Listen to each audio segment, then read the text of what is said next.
That was the best acting I've ever seen in my whole life. Thank you.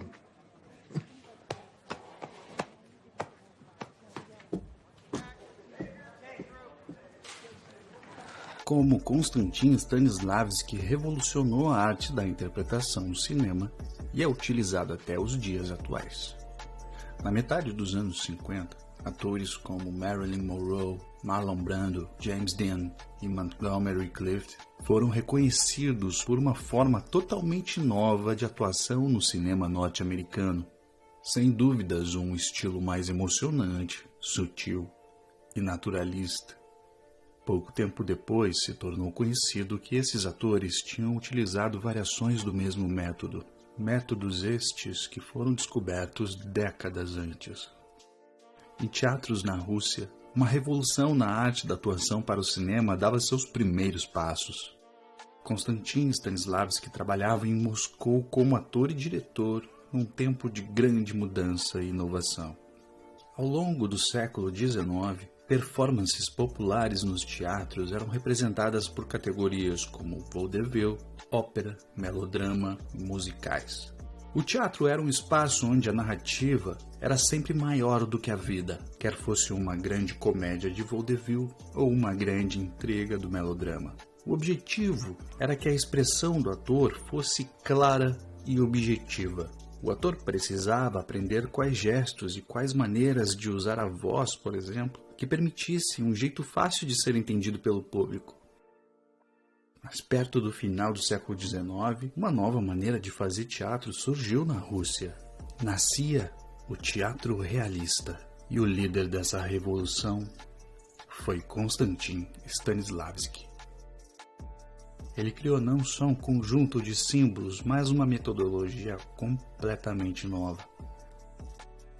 Stanislavski descreveu seu sistema como a arte da experiência. When we grow up,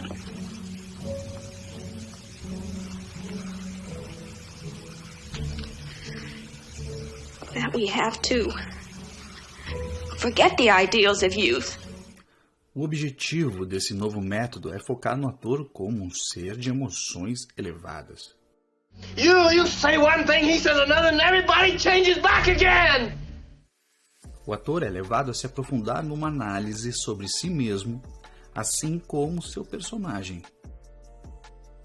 Aos poucos, a performance parou de ser sobre uma representação clara e exagerada e se tornou algo mais profundo, interno e sutil. Se tornou sobre ser. Agora, o subtexto e o subconsciente eram obrigatoriamente convidados a fazer parte do trabalho do ator.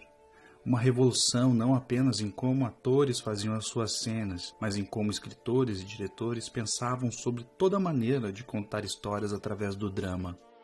Para Stanislavski, a experiência emocional do ator era a forma mais honesta de atuação. Stanislavski documentou os muitos métodos e técnicas que ele criou em livros como A Preparação do Ator, A Construção da Personagem e A Criação de um Papel.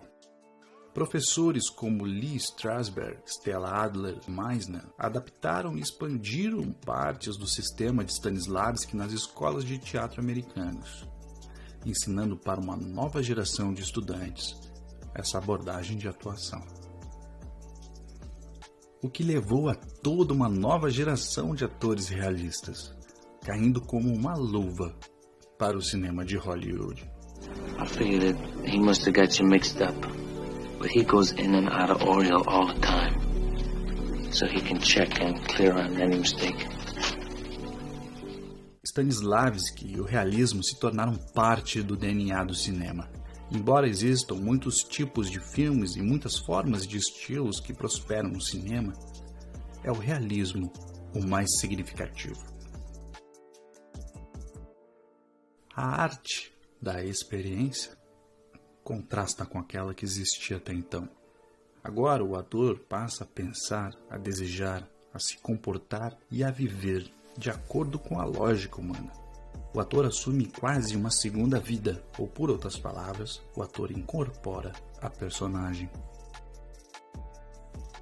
Por gerações, atores e diretores aceitaram a natureza da performance como havia sido apresentada antes. Mas Stanislavski não estava satisfeito com isso. Ele queria entender por que uma performance às vezes parecia verdadeira e em outros momentos parecia falsa. Quando contamos histórias, devemos ser corajosos o suficiente para tomar uma posição sobre o que achamos que é mais interno, o que está no núcleo da nossa arte. E a partir desse ponto, fazemos perguntas e mais perguntas, depois outras perguntas e outras tantas. Como foi o passado da personagem? Quais os seus sonhos, os seus desejos? Quais os seus medos? E assim seguimos em frente numa fronteira de questões que ainda não foram perguntadas. E quanto mais, melhor. Entender estes fundamentos é perguntar aquelas mesmas questões que Stanislavski um dia também se questionou. Eis o mágico ser. E se eu fosse o personagem? E se eu estivesse nessa situação? Dentro dessas circunstâncias propostas, como eu reagiria?